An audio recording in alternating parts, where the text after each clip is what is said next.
दोस्तों, आप जो भी काम करते हैं, क्या उसका परिणाम आपकी सोच को हिला देता है?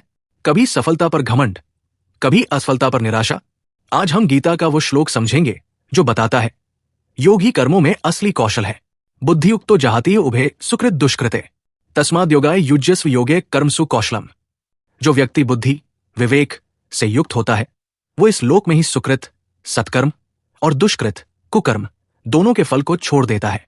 इसलिए अर्जुन, तू योग में लग जा, क्योंकि योग ही कर्मों में कौशल है। यह श्लोक गीता के कर्मयोग के सार को बहुत सरल परंतु गहरे रूप में प्रस्तुत करता है। कृष्ण कहते हैं, जो बुद्धियुक्त है वो कर्म करते हुए भी उसके फल से मुक्त हो जाता है। वो केवल कर्तव्य करता है, न कि फल के प्रति आसक्त होता है। फल अच्छा हो या बुरा, दोनों को छोड़ देता है।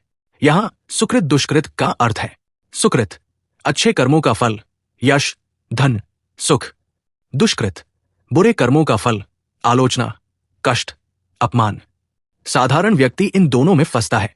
अच्छा फल मिलने पर वो अहंकारी हो जाता है, बुरा मिलने पर टूट जाता है। पर बुद्धियुक्त व्यक्ति स्थिर रहता है, क्योंकि उसका उद्देश्य फल नहीं बल्कि धर्मानुसार कर्म करना होता है। फिर कृष्ण कहते हैं, तस्माद् योगाय युज्यस्व।